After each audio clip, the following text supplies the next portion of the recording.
adaptation coming from the creator of Trigun. This similarly yet even more ludicrous action-packed comedy is known as Blockade Battlefront. We follow Leonardo Watch as he travails the busy streets of Hellsalem's lot, formerly known as New York City. With a brief introduction into how these two worlds collided, it shows us that after a supernatural accident occurred 3 years ago, our world and a mysterious supernatural world collided and collapsed the city of New York. It was then transformed into the Hellsalem's lot, a community filled with both human and non-human populations. As Leonardo chases a monkey through the streets, he is kidnapped and taken to the secret organization known as Libra. Led by Klaus von Reinhardt, the organization specializes in dealing with supernatural threats. Leonardo, seamlessly talentless, is revealed to be the user of the God's Eye, bestowed upon him after the sacrifice of his sister's sight. From then on, we follow the bombastic day-to-day lives of Libra. In this unnatural city of Hellsalem's lot, what grounds the world are the characters that are both human and non-human, who ironically humanize the series. I have already mentioned Leonardo Watch, the main protagonist, as he uses the city to help build courage and strength. Unfortunately, this is mostly in a comedic fashion.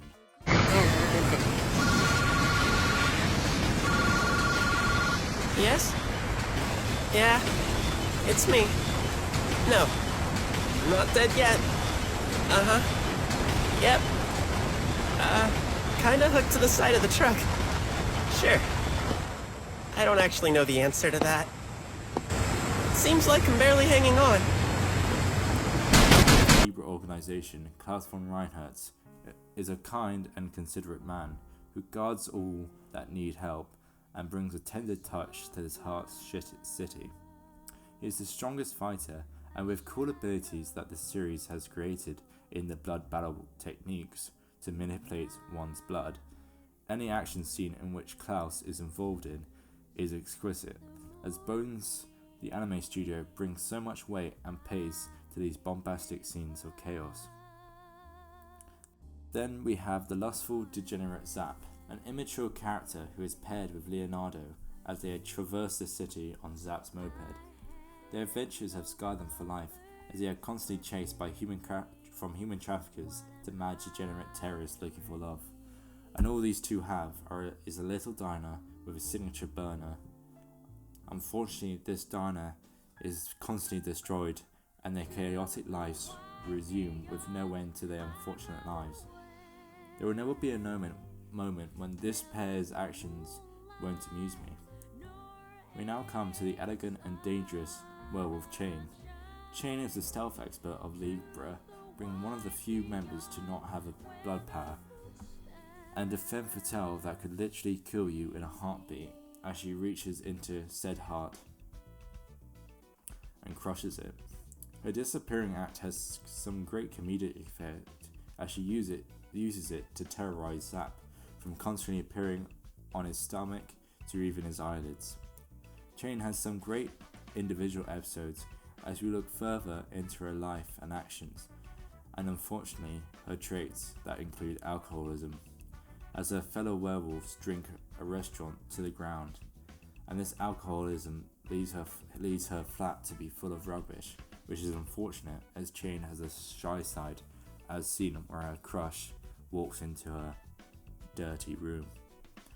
The right hand man, Steven Starface, and just with that name, you know that this guy is the real shit. As a user of ice blood powers, it perfectly relates to his cold, dark personality, with moments of both kind consideration and pure frustration and anger coming out in sudden times. The power is cool, and when it comes down to it, he has some great moments of badasseness. That's a word, don't at me. The latest introduction into the Libra organization said, a freaky fish guy. I am not a freaky fish guy! The student of Zap's master, these two become rivals as soon as they lay eyes on each other. From then onwards, Zap's constant rivalry increases the excitement as they bounce off one each other with some great banter. Zed also has a great relationship with Leonardo, as the two closely relate to each other, having both been considered fish out of water personalities, as these two are the most human of all the members of Libra. I can finally move forward.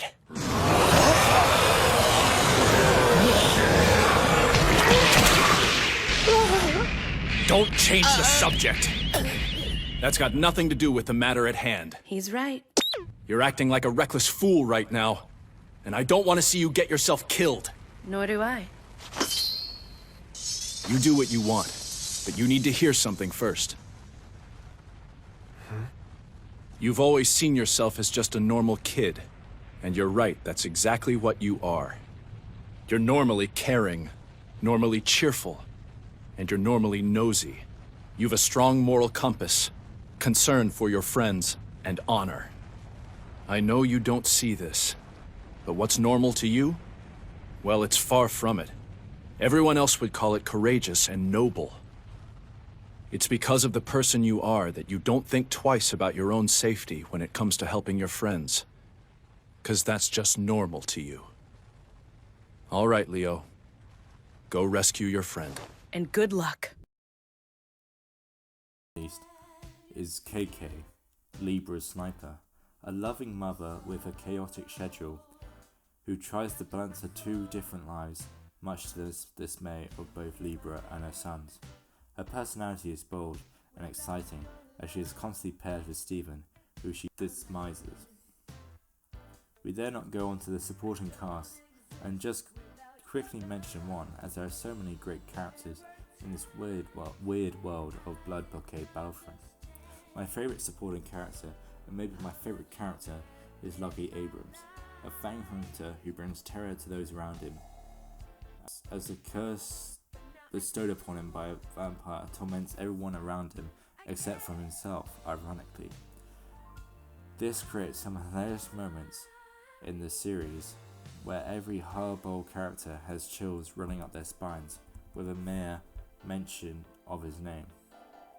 The whole cast are greatly written and have fantastic chemistry, as they all bounce off one another, as this crazy world that this show is set in is grounded by this fantastic cast. As I said before, this is created by the same manga creator of Trigun, and you can see this in the unique character designs of the cast, as all the female, and I say the male cast, look so fine. With all the creatures of the city bringing with originality, this allows the atmosphere to clearly fly off the screen into the audience's eyes.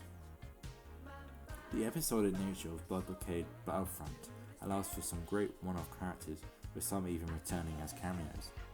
If I was to compare the structure of the show to any other anime, I would compare it to Cowboy Bebop and Space Dandy, as even though the genre of the show changes through each episode, there is a coherent theme throughout the show which binds all the individual episodes into one great narrative.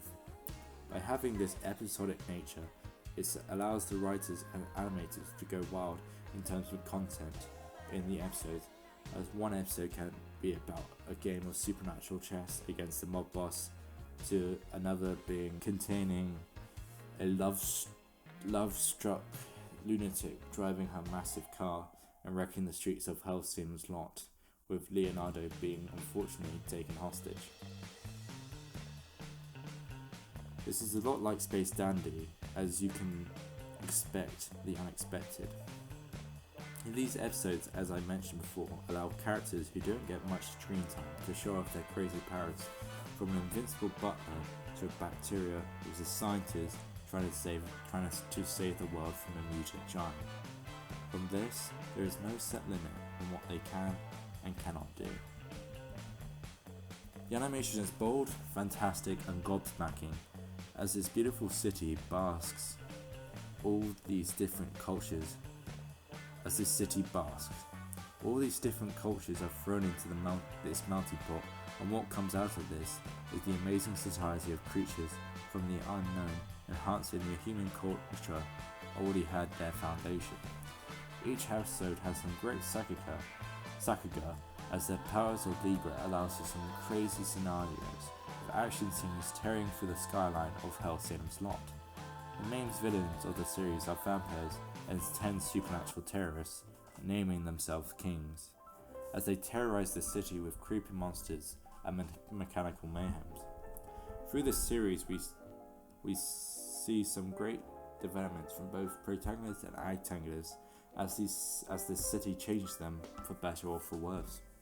The city takes main stage for the series as you see what it does to the inhabitants of Hellsalem's lot, as the trials and tribulation which Hellsalem's lot puts the cast through allows for some great character moments. The soundtrack. They can sometimes make or break an anime for me, and when I compare the manga to the anime, I always put importance on how the soundtrack enhanced or decreased the experience, and with Blockade Battlefront, it definitely enhanced.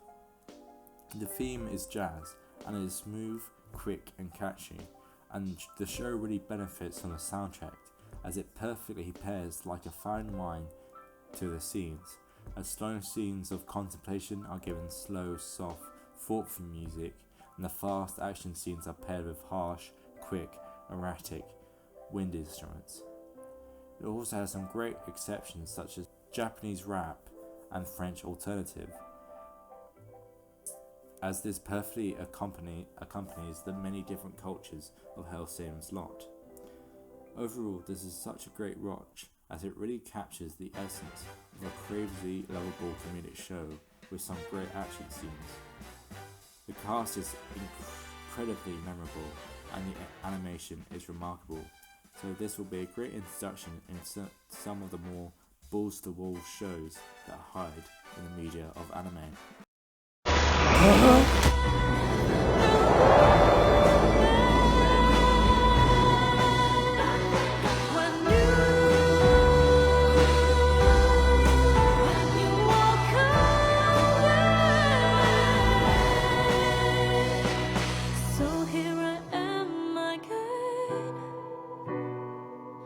Wishing to hold your hand again. I wanna sing this song for you someday. Thanks for watching. If you want any topics to be discussed in my videos, then let me know. Have a nice evening, and remember, Yoshikage Kira is better than Griffith.